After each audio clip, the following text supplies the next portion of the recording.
I am Rhonda Wilson, 67 years old, and I never thought my own daughter would betray me like this. After 30 years of supporting Amanda through everything, her call from the airport shattered my world. I was sitting in my doctor's office, heart racing from my new diagnosis, when my phone rang. What she said next left me breathless. Before hanging up, I managed to say one thing that would change everything. Where are you watching from today? Drop a comment below and subscribe to hear what happened next. I spent 35 years as a high school principal before retiring. I loved my job, shaping young minds and watching students grow into responsible adults. Teaching was my calling, but retirement had its own sweet rewards. I was looking forward to enjoying my golden years in peace, surrounded by family and the home I had worked so hard for all my life. That all changed 3 weeks ago when my doctor first mentioned concerns about my heart. The tests had been ongoing, and today was supposed to be when I got the final verdict. I knew something was wrong when Dr. Harmon kept looking at my charts with that furrowed brow. He finally confirmed what I had been dreading. I had a serious but treatable heart condition that would require significant lifestyle changes and possibly surgery. My beach house in Cape Cod has always been my sanctuary. My parents left it to me 30 years ago, and I had spent decades lovingly renovating it, turning it into the perfect getaway. Every summer, my late husband Thomas and I would spend weeks there with Amanda, building sandcastles and collecting seashells. After Thomas passed away 10 years ago, I placed a memorial bench facing the ocean where he loved to watch the sunset. That house holds all our memories, every laugh, every tear. Then there was my car, a beautiful pearl-white Cadillac. I had always driven practical vehicles all my life, putting Amanda's needs before my own. When I retired, I finally splurged on something just for me. That car represented my independence, my reward for decades of sacrifice. Amanda and I used to be so close. She was my only child, my world. I supported her through college, helped with the down payment on her first home, and spared no expense for her wedding to Patrick 5 years ago. The wedding was magnificent, overlooking the beach behind my Cape Cod house. 200 guests, gourmet catering, and a live band. I wanted everything to be perfect for my little girl. Looking back, I see now that things started to change after she married Patrick. He was charming, tall, and handsome, but something about him always felt off to me.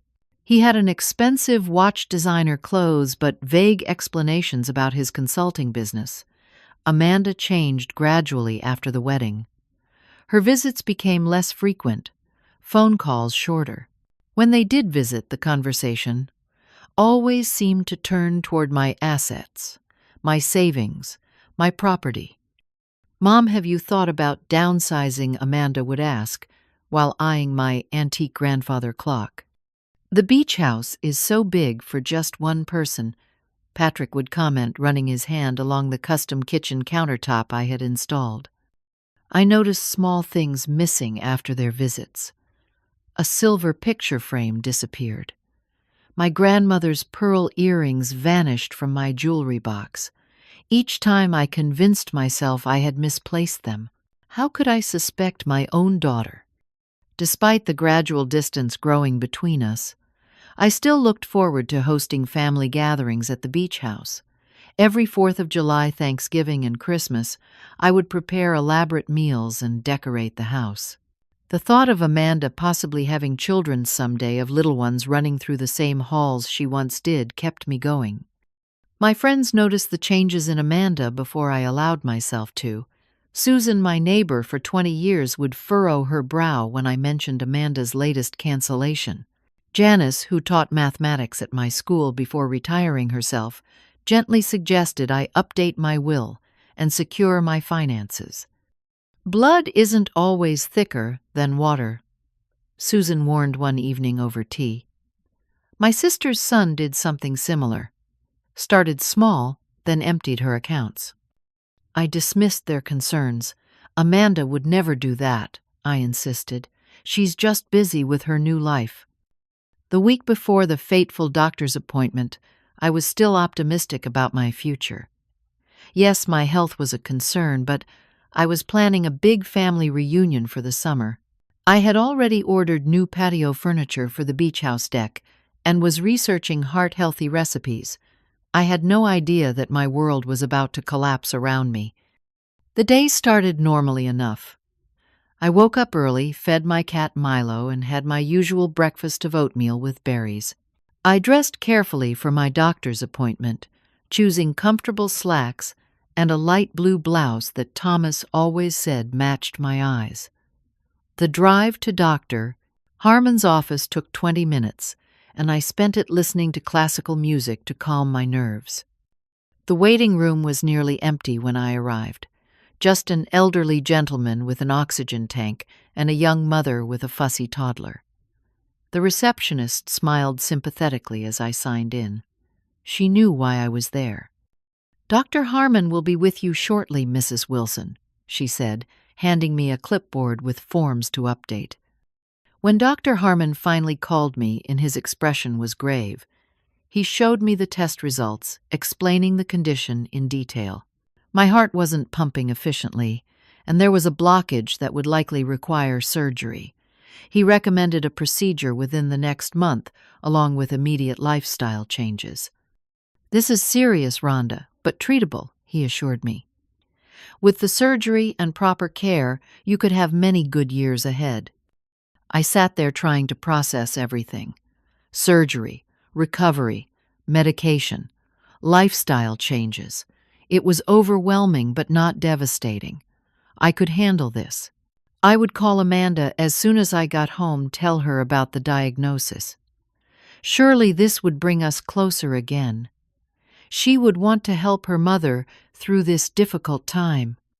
Dr. Harmon stepped out to get some pamphlets about the condition and medication information, leaving me alone in the examination room. That's when my phone rang. Amanda's name flashed on the screen, and for a moment I felt a surge of hope. Perhaps she sensed I needed her. "Amanda, honey," I answered, unable to keep the relief from my voice. "I was just thinking about you." "Mom, I don't have much time," she said, her voice oddly businesslike. "We're at the airport. Patrick and I are traveling tomorrow, heading to Europe for a fresh start." "Europe? What do you mean? You never mentioned any plans to move overseas," I said, confusion clouding my initial joy at hearing from her. "It all happened quickly. Anyway, I wanted to let you know that your beach house and your Cadillac have already been sold. The paperwork's been handled. You'll get the documents in the mail." The room seemed to spin around me. "What? You sold my house? My car?" "Amanda, what are you talking about? You can't sell my property without my permission." "Look, Mom, we got a really good price for the beach house. Beachfront property in Cape Cod is hot right now. The new owners take possession next week. The car dealer already has your Cadillac on the lot. Patrick handled all the details." My hand trembled as I held the phone. "This isn't possible. I never signed anything. This is theft, Amanda." "Don't be so dramatic, Mom," she sighed, sounding annoyed. "We don't have time to discuss this. Our flight leaves tomorrow morning, and we have a lot to do before then." "How could you do this? Why would you do this?" My voice had risen, causing the receptionist to glance worriedly through the open door. "You're getting older, Mom.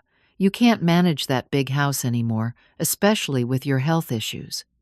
Patrick and I are just helping you downsize. The money will cover your medical care." The casual way she mentioned my health made me pause.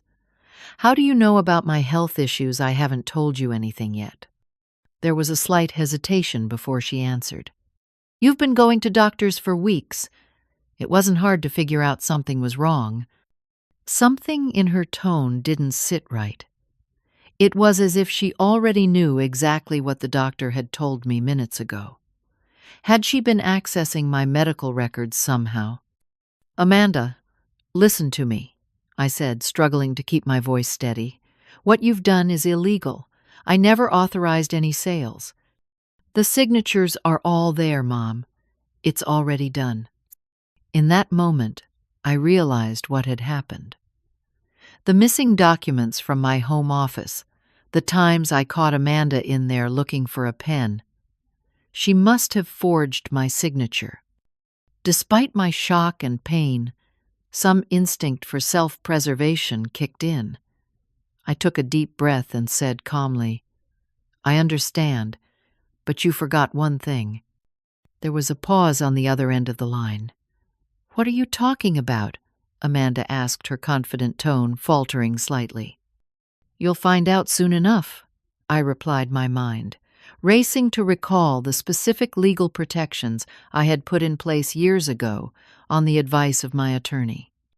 Whatever, Mom. We have to go. I'll send you the address of a nice assisted living place Patrick found, much more suitable for someone in your condition. Amanda, wait, I began, but Dr. Harmon returned at that moment, calling my name. Mrs. Wilson, are you all right? Your face is flushed. I ended the call, my hands shaking so badly I nearly dropped the phone. My daughter, I managed to explain. She says she's sold my house, my car, without my permission. Dr. Harmon's concern deepened. Rhonda, your blood pressure is already elevated. You need to stay calm. Do you want me to call someone for you? No, I said suddenly, feeling very old and very tired. I'll handle this myself. The drive home was a blur. I gripped the steering wheel of my sensible Toyota sedan, the car I kept as a backup to the Cadillac, trying to focus on the road through tears. How could Amanda do this to me? What had happened to my loving daughter? And what would I do now?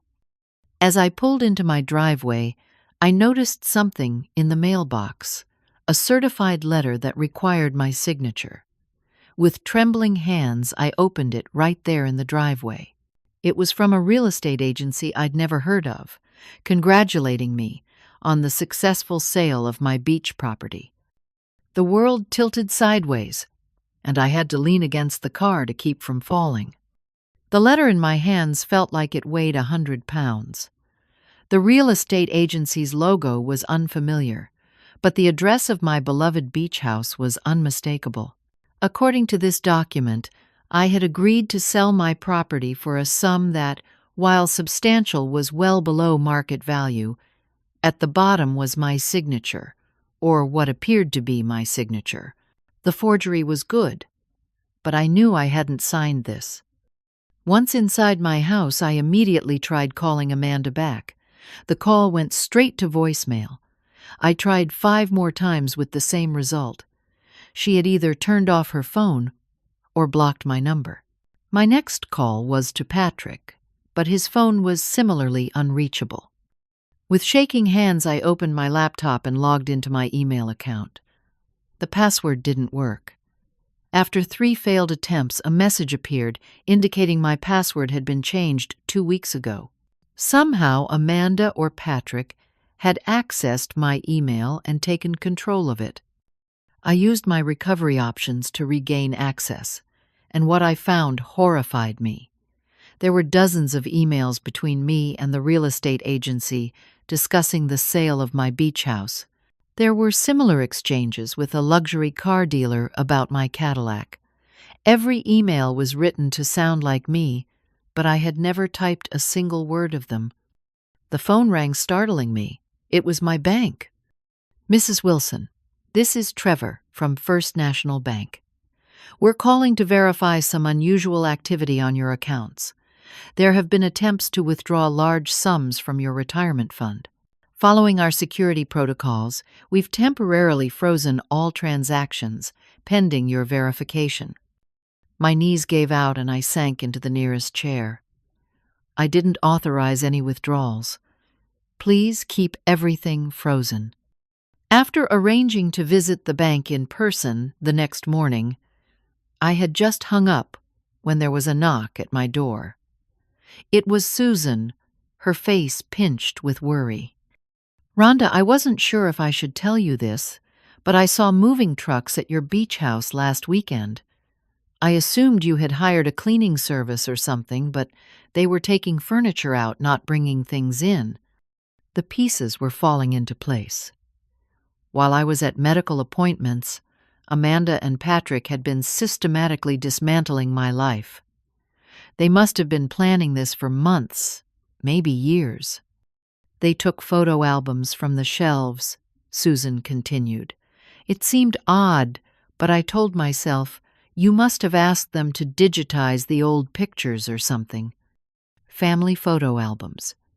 Decades of memories irreplaceable. Images of Thomas of Amanda as a child of our life together. The pain of that theft was somehow worse than the house or the car.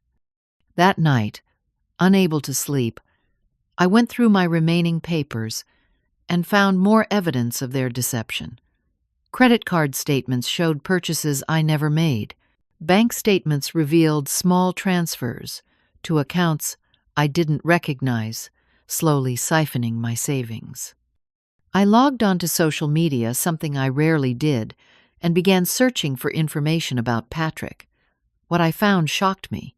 Behind his polished LinkedIn profile of a successful consultant were forum posts from people claiming he had cheated them in various investment schemes, and there were frequent mentions of his gambling habits on his friends' pages, photos of him at casinos, comments about big wins and bigger losses.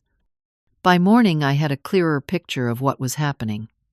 Patrick had significant gambling debts, and they were using my assets to cover them and flee the country.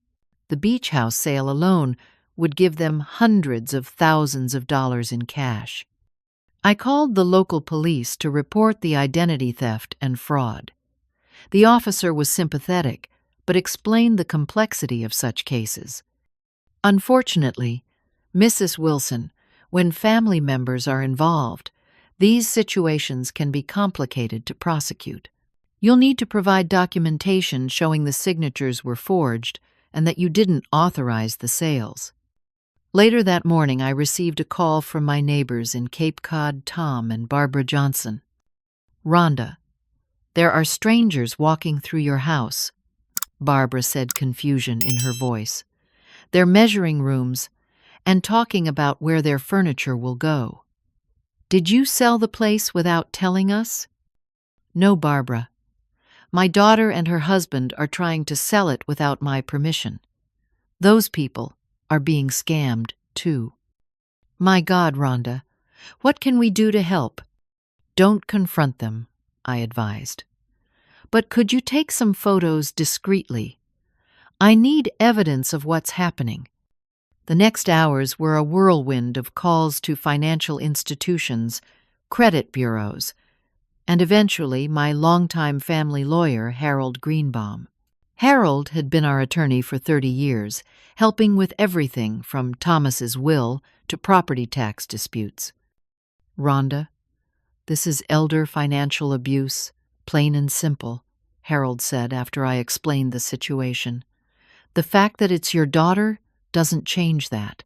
We need to act quickly to stop the property transfers and secure your remaining assets."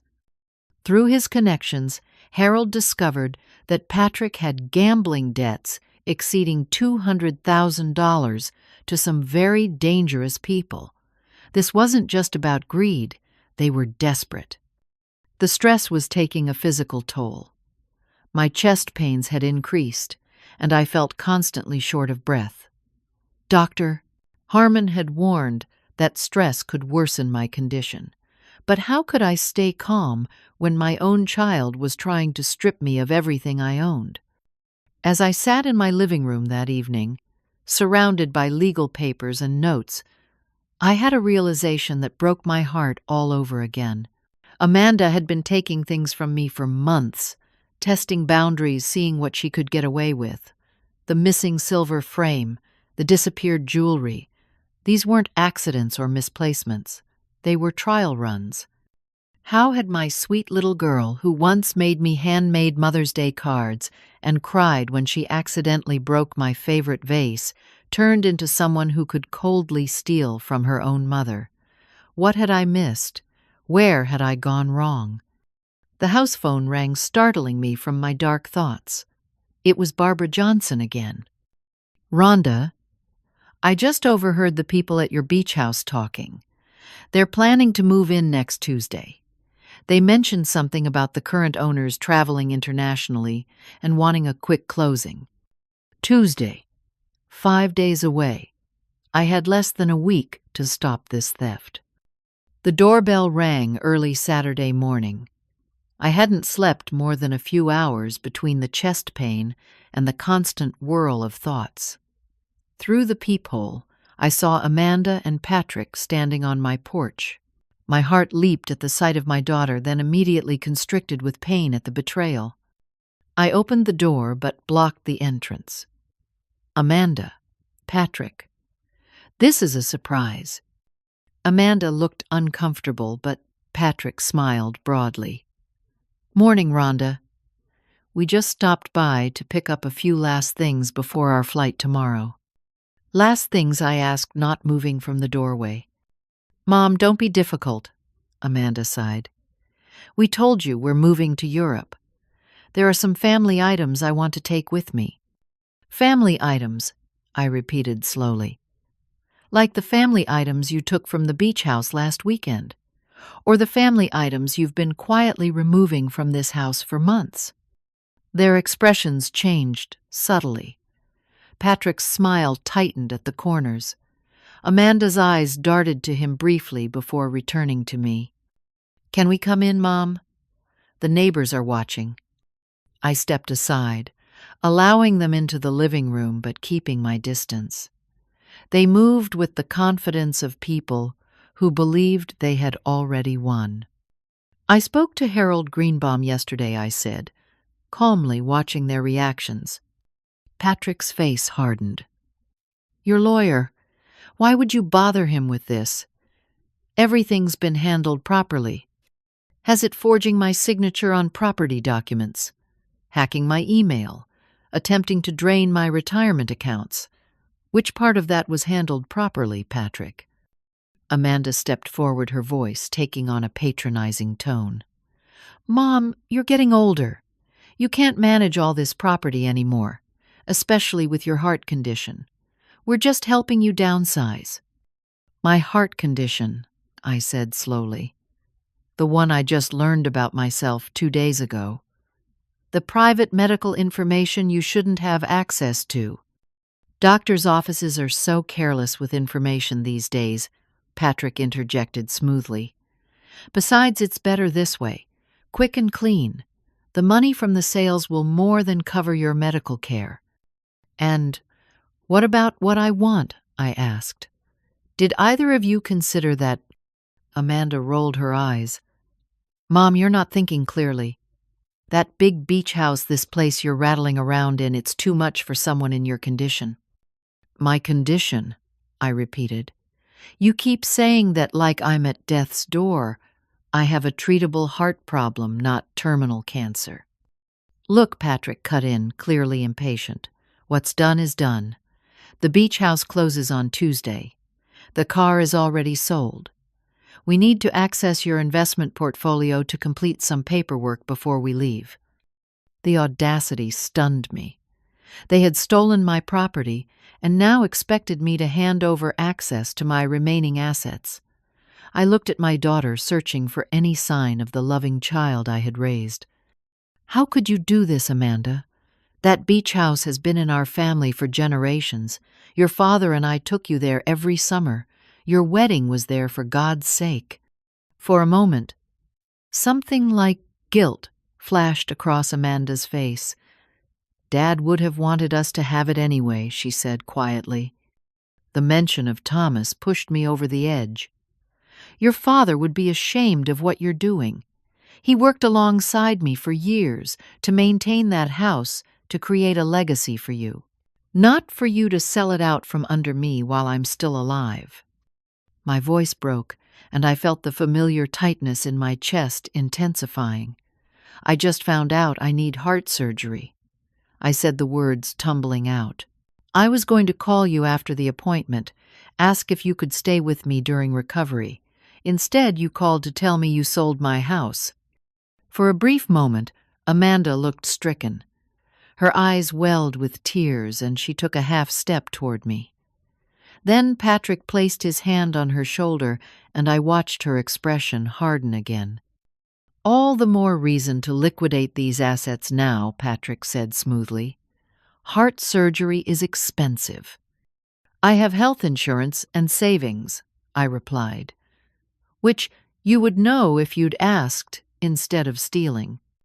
We didn't steal anything, Amanda snapped. The house is in my name. And there it was. The crucial mistake. The one thing they had overlooked. No, Amanda, it isn't. Her confident expression faltered. What are you talking about? You transferred it to me years ago. I considered it, I admitted. When you got married, I thought about putting the beach house in your name, but Harold advised against it. He suggested an irrevocable trust, instead with specific conditions. Patrick's face had gone pale. What conditions? The property remains in the trust until my death. You can't sell it without my signature, not my forged signature, Patrick. My actual notarized signature in the presence of the trustee. Amanda turned to Patrick, panic rising in her eyes. You said it was ironclad. You said the title was clear. It should have been, he hissed back. Your mother must be confused. I'm not confused about my own property, I said firmly. Call the title company if you don't believe me. There's a clouded title and a legal notice being filed as we speak. Patrick's charm vanished entirely. You stupid bitch, he snarled at Amanda. You said this would be simple, that your mother trusted you completely. Don't talk to her that way, I snapped, maternal instinct, flaring despite everything. She does trust me, Amanda protested weakly. Mom, tell him. You're just confused about the paperwork. I'm not confused, Amanda. And those people planning to move into the beach house on Tuesday, they're going to be very disappointed, and possibly looking for legal action against the person who fraudulently sold them property. The color drained from both their faces. Patrick recovered first, his expression turning calculating. We can fix this, he said. Rhonda, all you need to do is sign the real papers. We'll split the proceeds 50-50, more than fair. Get out of my house, I said quietly. Mom, be reasonable, Amanda pleaded. I said, get out. The force of my shout surprised even me. Take whatever else you came for and leave. You've taken enough already. Amanda looked torn, glancing between Patrick and me. For a moment I thought I saw a flicker of my real daughter, the one who existed before Patrick. I held my breath, hoping. Amanda, let's go, Patrick ordered. We'll talk to our lawyer and sort this out. I watched my daughter's face silently, begging her to make the right choice. To stay, to talk, to explain. She turned and followed Patrick toward the hallway. We'll just get those family photos from your office, she called over her shoulder. As soon as they were out of sight, I slipped into the bathroom and locked the door. With shaking hands, I called Harold Greenbaum. They're here, I whispered, taking more things. They know about the trust now. Sit tight, Rhonda. The police are on their way. Don't confront them. I ended the call and splashed cold water on my face. Through the bathroom window, I could see Patrick loading boxes into their car. My family photos, my jewelry, pieces of my life being packed away by the people who should have treasured them most. When I emerged from the bathroom, Amanda was standing in the living room holding a framed photo of her as a child, building a sandcastle with Thomas at the beach house. "I remember that day," she said softly. "Dad let me bury him in the sand up to his neck. He got sunburned everywhere, except his face." I replied, the memory both sweet and painful. For a moment we stood in silence, the weight of what was happening pressing down between us. "Why, Amanda?" I finally asked. "Why like this? If you needed money, you could have asked." She looked away. "Patrick has debts, bad ones. Men came to our house, Mom. They threatened us. So, you decided to steal from me, instead of asking for help, instead of going to the police. Patrick said this was the only way, that you'd never understand." The sound of sirens interrupted whatever else she might have said. Patrick rushed back into the house, arms full of my possessions. "What did you do?" he demanded, glaring at me. The look on Amanda's face when the police arrived is something I'll never forget. Not anger, not defiance, but utter shock, as if she genuinely couldn't believe there would be consequences for what they had done. The police officers were professional, but firm.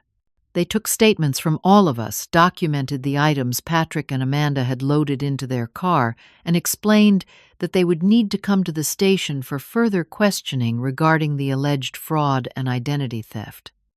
"This is ridiculous," Patrick kept saying. "It's a family matter, a misunderstanding."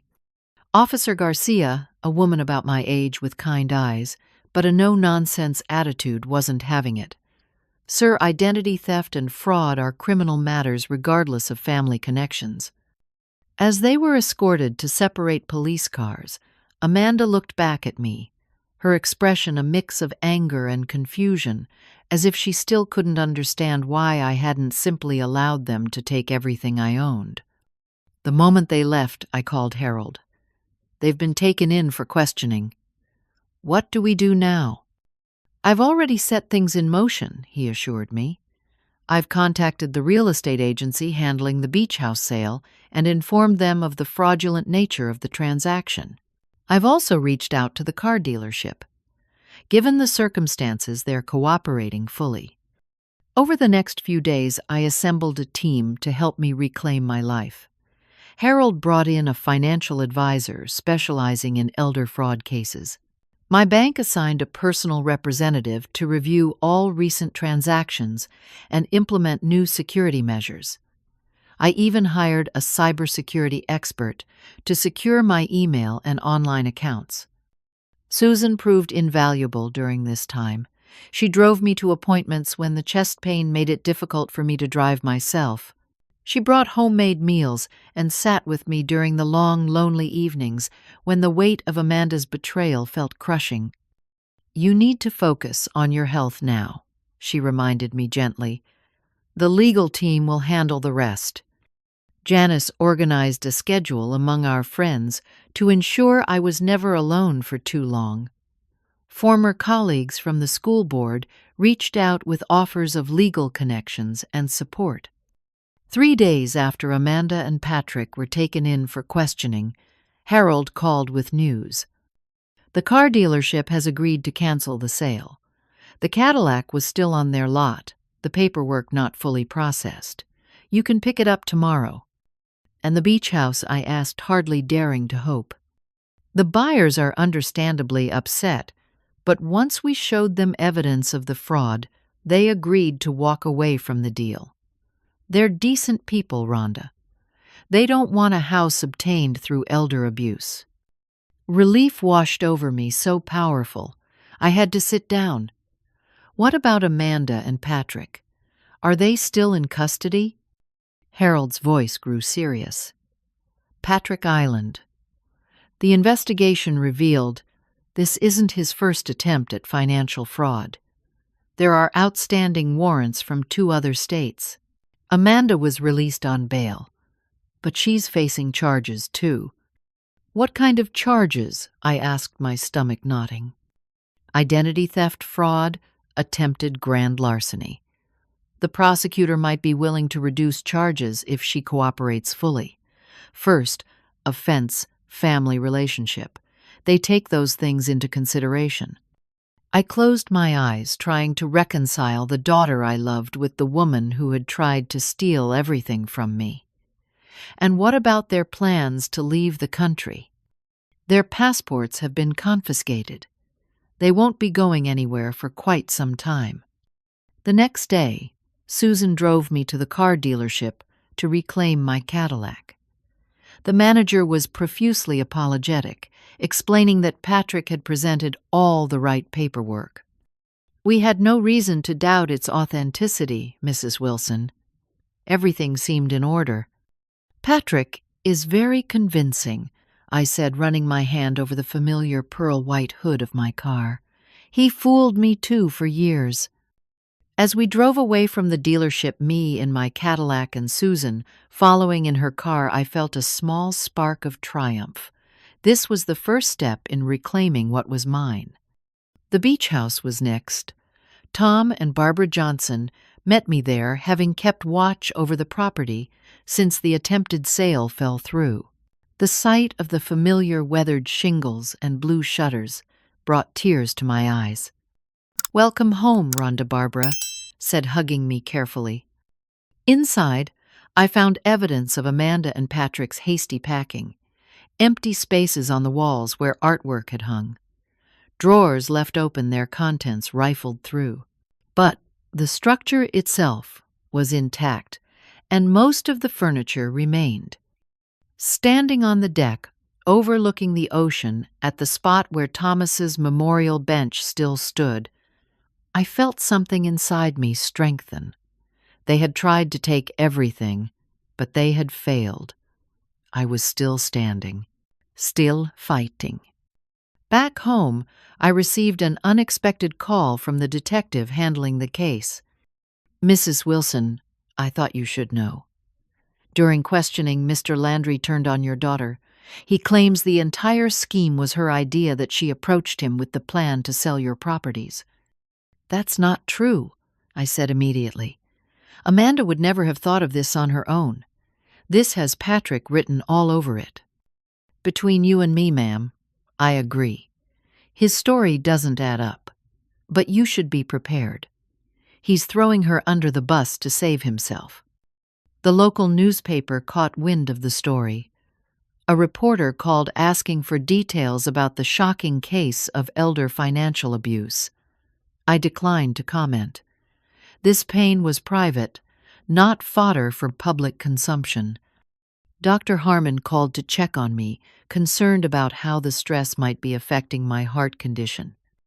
"Your surgery is scheduled for next month," he reminded me. "You need to be in the best possible condition. Have you been taking the medication, following the diet plan?" The truth was, I had been so consumed with the legal battle that I had neglected my health. Susan had noticed, of course. She began portion prepping heart-healthy meals and leaving them in my freezer with detailed heating instructions. A week after reclaiming my car, I returned to the beach house alone.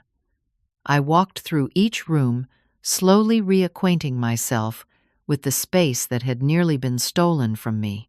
There was damaged glass figurines, broken a water stain on the dining room table where someone had left a wet glass. But the bones of the place were strong. Like me, I thought. Damaged, but still standing. I sat on Thomas's bench as the sun set over the ocean, feeling his presence more strongly than I had in years. "I did it, Thomas," I whispered to the wind. I fought back. For the first time since Amanda's call from the airport, I felt not just anger or pain, but pride. I had not been a passive victim. I had protected what was mine. And in doing so, I had discovered strength I never knew I possessed. The weeks following the confrontation were a blur of legal meetings, medical appointments, and emotional reckonings. Amanda's case moved through the court system, separate from Patrick's more serious charges. As a first-time offender with no prior criminal history, She was offered a plea deal, reduced charges, in exchange for full cooperation, including testimony against Patrick. Harold called to explain the terms. She's looking at probation, community service, and mandatory financial counseling, and restitution, of course, for the damage to your property and legal fees. Not jail time, I asked, conflicted about what I wanted for my daughter. Not if she follows all the conditions of the agreement. The prosecutor took into account your statements about Patrick's influence and Amanda's previously clean record. I thought about it for a long time before responding. That seems fair. I don't want her in prison, Harold. I want her to understand what she did and make amends. 2 days later, I received a letter from Amanda. The return address was her friend Julia's house, not the home she had shared with Patrick. The handwriting on the envelope was shaky, nothing like her usually confident script. Dear Mom, this letter is part of my therapy requirement, but I would have written anyway. I don't know how to begin apologizing for what I did. There's no excuse. Patrick's influence doesn't absolve me of responsibility. I made choices. Terrible, unforgivable choices that hurt the one person who has always been there for me. The therapist is helping me understand why I was so vulnerable to Patrick's manipulation. My need for approval, my fear of abandonment, my growing resentment over feeling like I could never measure up to your strength. None of these explain or justify what I did, but they help me see how I got here. I don't expect forgiveness. I wouldn't forgive me either. But I want you to know that I am truly sorry, and I am working every day to become someone worthy of being your daughter again. Love, Amanda. I read the letter several times, tears blurring the words. There was genuine remorse there, but also revelations about feelings I never knew Amanda harbored. Had I been so blind to my daughter's insecurities? Had my attempts to raise a strong, independent woman somehow made her feel inadequate instead? The beach house restoration became my therapy during this time. Each repaired item, each replaced fixture, felt like healing a piece of myself. I hired local craftsmen to fix the structural damage and restore the antique furniture Patrick had attempted to sell. Tom and Barbara Johnson checked in regularly, keeping an eye on the property when I couldn't be there. Other neighbors stopped by with casseroles and offers of help, the Cape Cod community rallying around one of their own. My heart surgery was scheduled for early November. Dr. Harmon was pleased with my pre-surgery tests, noting that my condition had stabilized despite the stress. Your body is stronger than you give it credit for, Rhonda, he said during my final pre-op appointment. Just like the rest of you. Susan and Janice organized a rotation of friends to help during my recovery. They prepared my house, installing grab bars in the bathroom, rearranging furniture to create clear pathways, stocking the freezer with meals. You took care of hundreds of students over your career, Janice said when I protested the fuss. Let us take care of you for a change. The surgery went well. I spent 5 days in the hospital before returning home to begin recovery.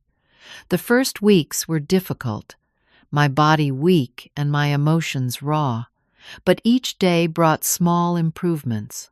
I could walk a little farther, breathe a little easier, sleep a little sounder. During this time, more details about Patrick's influence over Amanda emerged through the court proceedings. Financial records showed he had been siphoning money from their joint accounts for years, feeding a gambling addiction that had grown increasingly out of control. There were records of threats from loan sharks' explanations for the desperation that had driven them to target my assets. Amanda's therapist, with her permission, shared insights about the psychological manipulation Patrick had employed.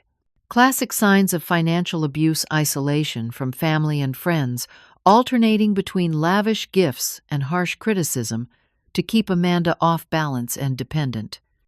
Your daughter was a victim too, the therapist explained gently during a conference call. This doesn't excuse her actions against you, but it helps explain them. I thought about Thomas, how he would have handled this situation.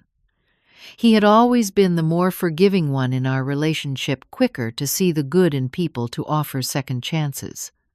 "What would you do, Thomas?" I whispered to his photograph one night. "How do we find our way back from this?" 3 months after the surgery, with my recovery progressing well, I received a call from Amanda. "Mom." Her voice was tentative, nothing like the confident woman who had stood in my living room demanding access to my finances. "The court says, I can call you now if that's okay." "It's okay," I said, sitting down at the kitchen table, my heart racing in a way that had nothing to do with my medical condition. "How are you feeling after the surgery, I mean?" "Better every day. The doctors are pleased with my progress." There was an awkward silence before she spoke again. "I filed for divorce. From Patrick." "I heard," I replied. "Harold had mentioned it during our last meeting. I'm staying with Julia for now, starting over. I found a job at the library. Part-time, but it's something." "That's good," I said, unsure how to navigate this new fragile connection. "Mom," her voice broke. "I don't know how to fix what I did. I don't know if it can be fixed." For the first time since this ordeal began, I heard my real daughter on the other end of the line. Not the woman Patrick had shaped, not the person who had tried to steal my life, but the girl I had raised. The child who had always, despite her mistakes, had a good heart. "I don't know either, Amanda," I said honestly, "but I think we can try, slowly." "I'd like that," she whispered, "more than anything." "There will be conditions," I added, remembering Harold's advice about maintaining clear boundaries, complete honesty, continued therapy, no access to my financial information or property for a very, very long time. "Of course," she agreed quickly. "Whatever you need. I just want a chance to earn back your trust, even a little bit." After we hung up, I sat for a long time considering what a path to reconciliation might look like. Could I ever fully trust her again? Should I? The answers weren't clear, but I knew that closing the door completely wasn't what I wanted either. The experience had changed me in profound ways. I had always considered myself independent, but now I understood the importance of interdependence, of allowing others to help, of creating systems that protected me while still allowing for connection. I joined a support group for seniors who had experienced family financial abuse, finding comfort in sharing my story and hearing others. Some had reconciled with their family members. Others had established permanent boundaries. All had found ways to move forward. "The hardest lesson," said Eleanor, a 78-year-old former nurse whose son had emptied her savings, "was learning that love without boundaries isn't really love at all. It's vulnerability." Those words stayed with me as I continued to rebuild my life, my home, and potentially my relationship with my daughter. 1 year after Amanda's fateful call from the airport, I stand on the deck of my beach house watching the waves roll in. The April air is cool, but promising, carrying the scent of salt and new beginnings. My heart surgery was successful, and while I still take medication and follow a careful diet, my prognosis is good. Dr. Harmon says I could have another 20 good years ahead of me. 20 years that were nearly stolen. The beach house looks better than ever. The repairs gave me the opportunity to make updates I'd been postponing. Local craftsmen replaced the aging deck, installed energy-efficient windows, and restored the original hardwood floors that had been hidden under carpet for decades. I've kept Thomas's memorial bench, of course, but added a small garden of native plants around it, creating a peaceful meditation spot.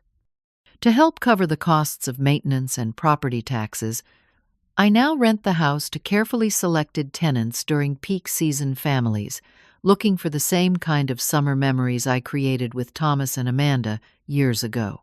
I keep 6 weeks for myself each year, 2 in early summer, 2 in fall, and 2 during the Christmas season.